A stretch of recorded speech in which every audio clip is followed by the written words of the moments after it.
नमस्कार मित्रों, एक बार फिर से आपके सामने हाजिर हूँ।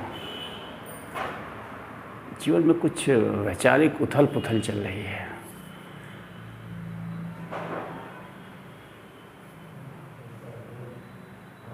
ये सोचने का विषय है हम सबके लिए चिंतन का विषय होना चाहिए कि आखिर भारत बदलेगा कैसे। आखिर भारत क्यों नहीं बदल रहा है। लगातार प्रयासों के बाद भी भारत में जो है आर्थिक, सामाजिक, राजनीतिक, धार्मिक और न्याय से संबंधित सारी चीज़ें डिटेरियोरेट हो रही हैं, यानी कि वो क्षरण की तरफ हैं। तो आज मैं थोड़ा सा अपने विचार आप लोगों से संक्षिप्त रूप में साझा करूंगा कि भारत को बदला कैसे जा सकता है। जो मेरे व्यक्तिगत विचार हैं, जो मेरे थॉट्स हैं कि अगर इन चीज़ों को किया जाए तो भारत में एक बड़ी बदलाव की संभावना है। मैं हमेशा से एक कोट का इस्तेमाल करता हूँ। अक्सर मेरी पोस्ट पढ़ने वालों को पता होगा, वो अक्सर देखते होंगे कि रोटी, कपड़ा और मकान, शिक्षा, स्वास्थ्य और सम्मान, ये 6 चीज़ें होती हैं जो किसी समाज को संपन्न बनाती हैं, समृद्ध बनाती हैं, खुशहाल बनाती हैं। तो पहली चीज़ है रोटी। रोटी किसी मनुष्य की सबसे प्रथम प्राकृतिक आवश्यकता है, नीड है। रोटी ही हमारा ईंधन है। जैसे गाड़ियाँ पेट्रोल या डीजल से चलती हैं, सीएनजी से चलती हैं, वैसे मनुष्य का शरीर रोटी से चलता है। रोटी के मामले में भारत, मैं समझता हूँ, काफ़ी हद तक आत्मनिर्भर है। अगर डिस्ट्रीब्यूशन सिस्टम को थोड़ा सा बदला जाए और जो लोग जिनके पास ज़्यादा रोटी है वो रोटियों का दुरुपयोग करना अगर बंद कर दें तो मैं नहीं समझता हूँ कि भारत में कोई भूखा रहेगा। भारत प्राकृतिक रूप से एक संपन्न देश है, कृषि प्रधान देश है कह सकते हैं। अगर कृषि को थोड़ा सा बढ़ावा दिया जाए, किसानों को थोड़ा मजबूत किया जाए तो इस देश में अनाज की कमी नहीं होने जा रही है। चाहे कितनी भी जनसंख्या हो, सब लोग भर पेट 2 वक्त की रोटी खा सकते हैं। अब आता है कपड़ा। कपड़ा में भी ऑलमोस्ट हम आत्मनिर्भर हैं। अगर बस थोड़ा सा इसमें भी वही डिस्ट्रीब्यूशन सिस्टम में थोड़ा सा बदलाव करना होगा। कपड़ा भारत का पूरे दुनिया में मशहूर है कह सकते हैं आप। भारत ढेर सारे कपड़ों का निर्यात करता है दुनिया के बड़े बड़े देशों में। अमेरिका जैसे देशों में भी भारत के कपड़ों की बहुत अच्छी डिमांड है, जो मैं जानता हूँ। तो रोटी, कपड़ा और मकान की बात रही तो निश्चित रूप से अभी हम सभी रहने को जगह तो है, एक बड़ी आबादी है जिनके पास मकान है और सरकार भी लगातार प्रयत्न करती है। अगर इंदिरा आवास योजना, मुझे याद है इंदिरा आवास योजना से लेकर अब तक तमाम मकान बनाने की सरकारी योजनाएं चलती रही हैं उनके लिए जिनके पास अपना घर नहीं है। इंदिरा आवास योजना के समय जो मुझे याद है, हाँ, भ्रष्टाचार तो इस देश का सबसे बड़ा दीमक है। इन सरकारी योजनाओं को भ्रष्टाचारी खा जाते हैं और वो मकान जो गरीबों को सरकार देना चाहती है उस ढंग की गुणवत्ता नहीं उनकी हो पाती है और जल्दी वो नष्ट हो जाते हैं, गिरने लगते हैं। लेकिन इस पीछे मोदी जी की सरकार में मैंने देखा है कि मकानों को लेकर काफ़ी अच्छा प्लान था, ठीक ठाक पैसा दिया जा रहा था। जो भी जागरूक नागरिक थे जिनको वो मकान बनाने का फंड मिला और डायरेक्टली उनके खातों में मिला, तो निश्चित रूप से ऑनलाइन होने से बहुत सारी चीज़ों में बदलाव आया। ऐसी चीज़ों में जिस ढंग का भ्रष्टाचार इंदिरा आवास योजना के समय था, जो मैं अनुभव कर रहा हूँ, जो मैं देख रहा हूँ, जो मैं समझ रहा हूँ, वैसा भ्रष्टाचार नहीं हुआ है। काफ़ी हद तक लोगों ने अच्छे मकान बनाए हैं सरकारी सहयोग से, कुछ अपना पैसा लगा के। तो रही बात रोटी, कपड़ा और मकान, इन तीनों क्षेत्र में ठीक ठाक है सब कुछ, कोई बहुत बुरा नहीं है। थोड़ा सा और प्रयास करने की ज़रूरत है। सबके पास रोटी होगी, सबके पास कपड़ा होगा और सबके पास मकान होगा। अब यहाँ से शुरू होता है शिक्षा, स्वास्थ्य और सम्मान। तो मैं बात कर रहा था रोटी, कपड़ा और मकान की। मैं एक बात यहाँ आपको बता दूँ कि अचानक से लाइट चली गई थी और रिकॉर्डिंग मुझे बंद करना पड़ा था, अंधेरा हो गया था। मैं प्रायः 1 शॉट वीडियो बनाता हूँ, लेकिन आज की मेरी वीडियो 2 शॉट वीडियो है, तो इसके लिए क्षमा प्रार्थी हूँ। तो हम बात कर रहे थे रोटी, कपड़ा और मकान को लेकर भारत काफ़ी हद तक आत्मनिर्भर है। थोड़े से सुधार की ज़रूरत है, सरकारों को थोड़ा सा और ध्यान देने की ज़रूरत है, कुछ और अच्छी योजनाएं लाने की ज़रूरत है, और ख़ासकर जो संपन्न तबका है देश का, उसको थोड़ा सा जागरूक होने की ज़रूरत है, थोड़ा संवेदनशील होने की ज़रूरत है कि हम अनाज का नुकसान न करें, हम खाने का नुकसान न करें। 4 लोग रहते हैं, बड़ा भव्य सा महल बनाए हैं, तो थोड़ा सा कुछ लोग अपनी चीज़ों को डिस्ट्रीब्यूट अगर करें ज़रूरतमंदों के साथ, तो निश्चित रूप से रोटी, कपड़ा और मकान को लेकर भारत ऑलमोस्ट आत्मनिर्भर हो जाएगा आने वाले समय में।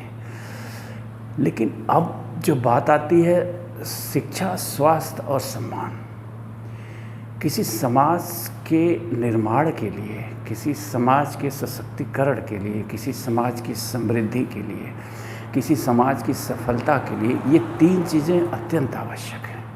आज आप देखेंगे कि जो भी समाज समृद्ध है, बेहतर है, जहाँ की कानून व्यवस्था बेहतर है, वो आप देखेंगे कि उनका शिक्षा का स्तर, स्वास्थ्य का स्तर और सम्मान जो न्यायपालिका देती है कि किसी को असम्मानित करने वालों को दंडित किया जाए, और एक ऐसा माहौल बनाया जाए कि हर कोई अपना वाजिब सम्मान जो उसको मिलना चाहिए वो मिल सके। तो कहने का तात्पर्य है कि इन 3 क्षेत्रों में, शिक्षा, स्वास्थ्य और सम्मान, इन तीनों क्षेत्रों में भारत की स्थिति बहुत ही बुरी और दयनीय है, आप कह सकते हैं, बहुत ही दयनीय है। ये कह सकते हैं, अगर कहा जाए कि राम भरोसे चल रही हैं ये तीनों चीज़ें, तो कुछ भी अतिशयोक्ति नहीं होगी। भारत की शिक्षा व्यवस्था भी राम भरोसे है, भारत की स्वास्थ्य व्यवस्था भी राम भरोसे है, और भारत में जो सम्मान की बात है, जो यहाँ की न्यायपालिका है, न्याय व्यवस्था है, वो भी राम भरोसे है। शिक्षा का बाजारीकरण हो चुका है, शिक्षा बेची जा रही है, शिक्षा बिकाऊ हो गई है, स्वास्थ्य भी बेचा जा रहा है, स्वास्थ्य की कीमत लगाई जा रही है। अमीर ज़्यादा पैसे दे के स्वास्थ्य लाभ पा सकते हैं, और गरीबों के लिए जो भी सरकारी तंत्र है स्वास्थ्य का, पूरी तरह से विफल है, पूरी तरह से विफल है। और यही स्थिति जो है न्याय व्यवस्था की भी है। आप कह सकते हैं कि इस देश में आज न्याय सिर्फ अमीरों के लिए और समृद्ध और संपन्न और ताकतवर लोगों के लिए है। गरीब के लिए इस देश में न्याय ऑलमोस्ट ख़त्म हो गया, आप कह सकते हैं। अपवाद स्वरूप कहीं उसे न्याय मिल जाए तो अलग चीज़ है, अन्यथा इस देश का कानून गरीब को न्याय नहीं दे पा रहा है। हाई कोर्ट और सुप्रीम कोर्ट इतनी महंगी हो गई, हाई कोर्ट तक तो गनीमत है कि एक व्यक्ति किन प्रकार इन कर्ज वगैरह लेके हाई कोर्ट तक तो पहुंच सकता है। सुप्रीम कोर्ट तो 5 स्टार होटल हो गया है। जैसे 5 स्टार होटल में एक कप चाय 500 रुपये की मिलती है, कमोबेश वही स्थिति हमारे सुप्रीम कोर्ट की है। सुप्रीम कोर्ट में भारत का आम नागरिक तो पहुंच ही नहीं सकता है, इतना महंगा बना दिया गया है उसे जानबूझ के कि वहाँ सिर्फ धनाढ़ पैसे वालों के लिए न्याय व्यवस्था है। वहाँ हीरो हीरोइनों के लिए, बड़े बड़े नेताओं के लिए, बड़े बड़े राजनीतिक पार्टियों के लिए, इन्हीं सब के लिए सिर्फ न्याय है। वहाँ के जज इन्हीं सारी चीज़ों में पूरी तरह से व्यस्त हैं कि नेतागिरी कैसे होगी, पार्टी कैसे गिरेगी, सरकार कैसे बनेगी। कोई हीरोइन मर गई गांजा पी के, भांग पी के, उसका क्या होगा। कोई गांजा पी के, हेरोइन पी के पकड़ा गया है तो उसका क्या होगा। तो सुप्रीम कोर्ट इन्हीं चीज़ों में व्यस्त है। मैं आलोचना नहीं करना चाहता हूँ, लेकिन हकीकत यही है। तो मेरा कहने का मतलब है कि भारत को अगर बदलना है, मैं आज ये संक्षिप्त रूप से आपको बता रहा हूँ। आने वाले दिनों में मैं एक एक टॉपिक पर कि भारत को कैसे बदला जा सकता है मेरे विचार से। हो सकता है आप मेरे विचार से सहमत हों, असहमत हों, उसके लिए आप आज़ाद हैं, स्वतंत्र हैं, लेकिन मेरे विचार से जो मैंने कुछ पॉइंट्स बनाए हैं अपने दिमाग में, अगर उन चीज़ों को ईमानदारी से किया जाए तो देश बदल सकता है। तो शिक्षा में पहली चीज़, आज भारत कह सकते हैं 2 या 3 टुकड़ों में बटा हुआ है शिक्षा को लेकर। एक अति संपन्न लोगों के लिए शिक्षा व्यवस्था है जो ग्लोबल स्तर की है, विश्वव्यापी स्तर की शिक्षा है। एक मध्यम वर्ग के लिए है जो देशव्यापी शिक्षा कह सकते हैं, और एक तीसरा तबका है जिसकी संख्या सबसे अधिक है। मैं कह सकता हूँ कि उसकी संख्या 70 से 80% हो सकती है। उसके लिए क्लास 4 की शिक्षा व्यवस्था इस देश में है। उसे चपरासी बनने के लिए या फिर छोटी मोटी नौकरियों करने के लिए पढ़ाया ही जाता है। तो इसमें शॉर्ट में, संक्षिप्त में कहूँ तो इसमें जो परिवर्तन होना चाहिए, एक समान शिक्षा व्यवस्था लागू होनी चाहिए। शिक्षा पे सबका अधिकार होना चाहिए। एक समान पाठ्यक्रम हो, सारे देशवासियों के लिए एक समान पाठ्यक्रम हो। अगर कोई साइंस पढ़ना चाहता है तो वही साइंस, वही किताबें हर छात्र के लिए हों। कोई आर्ट्स पढ़ना चाहता है तो वही किताबें, वही फार्मूला, वही सिलेबस हर एक छात्र के लिए होना चाहिए। तो ये करके शिक्षा में बदलाव लाया जा सकता है और शिक्षा पे सबका एक समान अधिकार होना चाहिए। अब यहाँ पे मैं एक लाइन आरक्षण के लिए भी बोलूँगा। देश में जो आरक्षण की पद्धति है, जो आज़ादी के बाद से लागू है, वो एकदम से गलत है। मैं आरक्षण के विरोध में नहीं हूँ। कमज़ोर को सहारा मिलना चाहिए, कमज़ोर को आरक्षण मिलना चाहिए, लेकिन आरक्षण इस स्वरूप में नहीं मिलना चाहिए। आरक्षण उन्हें मजबूत करने के लिए दिया जाना चाहिए। आरक्षण देकर आप किसी को नौकरी दे देते हैं सीधे, वो मानसिक रूप से कमज़ोर का कमज़ोर ही रह जाता है।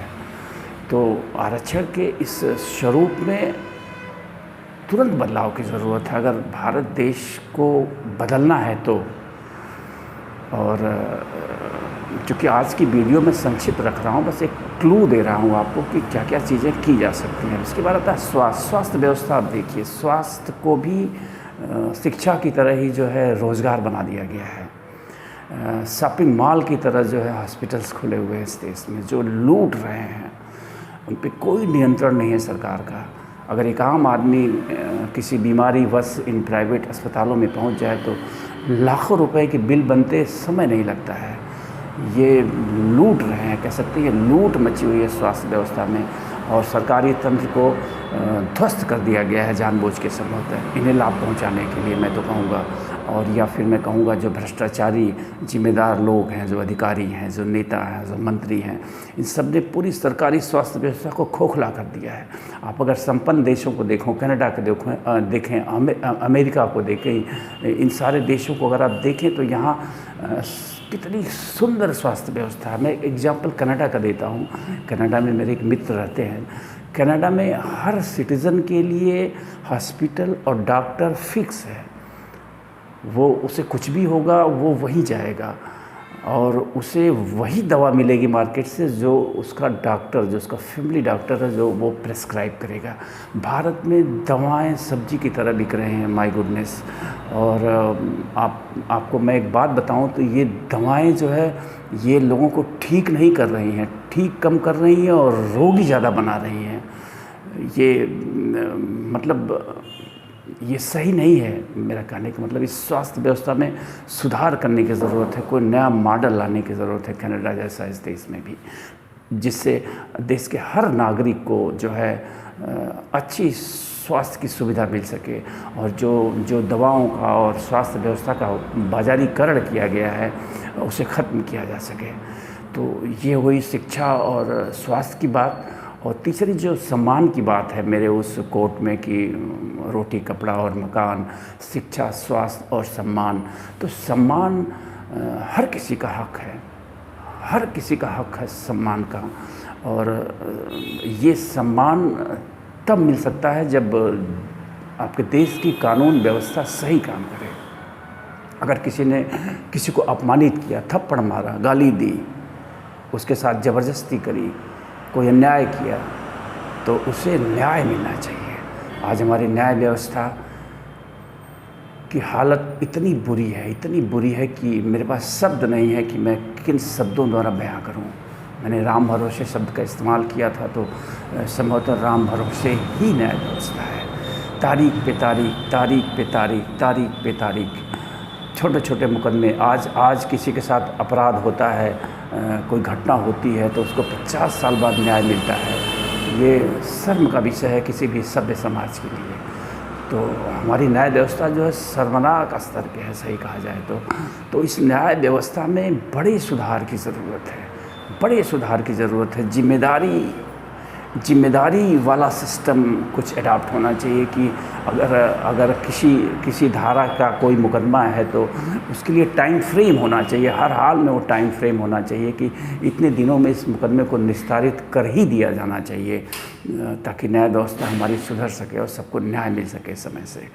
तो न्याय व्यवस्था तारीख पे तारीख, आपको मैं एक एग्जाम्पल दूँ न्याय व्यवस्था की कि कोई व्यक्ति अगर मैं आपको बताऊं कि कोई व्यक्ति अगर 2-3 मुकदमे अगर उसके पास हो गए तो उसकी पूरी ज़िंदगी ख़त्म हो जाएगी, उसके सारा कीमती वक्त जो है उन मुकदमों को लड़ने में नष्ट हो जाएगा। अब एक विधि देखिए यहाँ की तारीख देने की। यहाँ की अदालतों में आप सपोज करिए एज एग्जांपल किसी अदालत में आज सपोज करिए 4 तारीख है, तो 4 तारीख को अगर 30 मुकदमे लगे हैं, 30 मुकदमे लगे हैं, इसका मतलब 30 लोग शहर के जो है विभिन्न क्षेत्रों के 30 लोगों को उस अदालत में पहुंचना है। अब स्थिति देखिए, प्रायः ऐसा होता है कि जो है जज साहब किन्हीं कारणों से नहीं बैठते हैं, या कभी होता है कि किसी पक्ष का वकील जानबूझ के नहीं आता है, कभी किसी पक्ष का वकील जानबूझ के नहीं आता है। अब प्रायः ये होता है कि 30 मुकदमों में से जो है 30 मुकदमों में से बस सपोज करिए कि प्राय ये होता है कि 30 मुकदमे लगे हैं तो 10 का निस्तारण हुआ और 20 का नहीं हुआ, फिर से डेट पड़ गई। अब स्थिति देखिए, अगर डेट पड़ गई तो कोई फ़र्क नहीं पड़ता है, लेकिन अगर गलती से मुवक्किल किसी दिन अपनी तारीख पर अनुपस्थित है तो उसका केस ही खारिज कर दिया जाएगा। यानी अगर इन्होंने लिस्ट कर दिया आपको तारीख में, तो आपको तारीख पे तारीख लेने आना ही है। ये न बैठे तो कोई फ़र्क नहीं पड़ता, आपका पूरा दिन बर्बाद हो जाए, आपका पैसा बर्बाद हो जाए, इस देश की न्यायपालिका को कोई फ़र्क नहीं पड़ता। लेकिन एक दिन भी गलती से अगर आप नहीं गए तो ये इनके पास अधिकार है कि आपके मुकदमे को निरस्त कर दें। उसको अदम पैरवी बोलते हैं लोकल कानूनी भाषा में। तो ये है हमारे कानून की व्यवस्था। चौथा जो सबसे महत्वपूर्ण है वो है यहाँ की चुनाव प्रक्रिया। यहाँ के चुनाव की जो प्रक्रिया है इसमें आमूल चूल परिवर्तन की ज़रूरत है। आज आप देखेंगे पूरा देश जो है 12 महीने, साल के 12 महीने चुनावी मोड पे है। आज आप अपने प्रधानमंत्री को देख लीजिए, वो लगातार गुजरात की यात्रा कर रहे हैं क्योंकि गुजरात में चुनाव है। वो प्रधानमंत्री कम और भाजपा के स्टार प्रचारक ज़्यादा लग रहे हैं इन दिनों। सारी योजनाएं सिर्फ गुजरात के लिए, हिमाचल के लिए हैं। तो ये मतलब सिर्फ चुनाव वाला देश है। हमेशा ये नेता जो है चुनावी मोड में है। ये राष्ट्र के लिए कब काम करते हैं? वो 18 घंटा कौन सा है जिसमें हमारे प्रधानमंत्री जी, हमारे गृह मंत्री जी वगैरह लोग जो है देश के लिए चिंतन करते हैं? जो व्यक्ति 24 घंटा चुनावी मोड में हो, जो रात दिन उठते बैठते सिर्फ सत्ता हथियाने की सोचता हो, वो देश के भविष्य के बारे में क्या सोचता होगा, कब सोचता होगा, ये सोचने का विषय है। हम सबको सोचने का विषय है कि कैसे होगा ये। तो मैं संक्षिप्त में यही कहूँगा कि जो हमारी चुनाव की व्यवस्था है ये बदलने की ज़रूरत है। पूरे देश में जितने भी तरह के चुनाव है, मेरा जो सुझाव है संक्षिप्त में आज सुझाव दे रहा हूँ, आगे मैं अलग से एक वीडियो बनाऊँगा इसके लिए। मैं स्टेप बाय स्टेप सारी चीज़ें जो मेरे विचार हैं मैं आपको बताऊँगा। तो इस देश में एक साथ चुनाव होने चाहिए, तुरंत ऐसी व्यवस्था होनी चाहिए। अगर देश को सच में बदलना है, जो नेता हैं अगर वो देश को सच में बदलते हुए देखना चाहते हैं हकीकत में, तो देश में जो है एक चुनाव की प्रक्रिया होनी चाहिए। 5 साल में आप 1 महीने 2 महीने जो भी एक टाइम पीरियड सूटेबल हो उसको आप फिक्स कर लीजिए चुनावी मंथ, और पूरा देश उस समय चुनावी मोड में रहे। सारे चीज़ें बंद कर दी जाएँ, सिर्फ चुनाव ही हों। और उसी दौरान, उसी 1 महीने 2 महीनों में देश में जितने भी तरह के चुनाव हैं, चाहे वो ग्राम पंचायत से लेके यानी कि प्रधान के चुनाव से लेके प्रधानमंत्री तक का चुनाव उसी दौरान कर लिया जाए। ताकि बाकी जो आपके 4 साल और 10 महीने 9 महीने बचते हैं उसमें देश सिर्फ देश के विकास की बात करे, इस देश का प्रधानमंत्री सिर्फ देश की चिंता करे, इस देश का गृहमंत्री सिर्फ देश की चिंता करे, इस देश के प्रदेशों के मुख्यमंत्री सिर्फ प्रदेश की चिंता करें, न कि सत्ता, कुर्सी, चुनाव, इन सब की चिंता करें। तो संक्षिप्त में मेरा यही विचार था कि भारत को कैसे बदला जाए, ये एक सारांश मैंने आपको बताया है कि इन चीज़ों को अगर किया जाए तो निश्चित रूप से देश में एक बड़ा बदलाव लाया जा सकता है। और अगर भारत को सच में बदलते हुए देखना चाहते हैं आप, जो लोग भी देखना चाहते हैं भारत को बदलते हुए, तो इन्हें उन सभी लोगों को इन सारी चीज़ों पे आवाज़ उठानी पड़ेगी। और कॉमन सिविल कोड का जो कानून की बात हो रही है वो तो आना ही चाहिए। यहाँ धर्म प्रधान देश नहीं होना चाहिए, ये संविधान प्रधान देश होना चाहिए। संविधान को प्रमुखता होनी चाहिए और एक संविधान होना चाहिए, चाहे वो किसी धर्म का व्यक्ति है, वो सर्वप्रथम भारतीय है और भारत के संविधान के दायरे में ही उसको रहना पड़ेगा। तो ये चीज़ें अगर इन पे अगर काम किया जाए तो निश्चित रूप से भारत में एक बहुत बड़े बदलाव की जो है आशा करी जा सकती है। अन्यथा भारत जिस दिशा में जा रहा है, भारत का भविष्य बहुत ही अंधकार में मुझे दिख रहा है। जाने आपको कैसा दिख रहा है। मैं भारत को टुकड़ों में बंटते हुए देख रहा हूँ, जाति के नाम पे, नस्ल के नाम पे, धर्म के नाम पे। अगर सब कुछ ऐसा ही चलता रहा और हम यूं ही तमाशा देखते रहें तो आप विश्वास करिए कि आने वाले 1-2 दशक में भारत की स्थिति बहुत ही बुरी होने जा रही है। भारत में गृह युद्ध हो सकता है, भारत टुकड़ों में बंट सकता है। ये मेरी सोच है।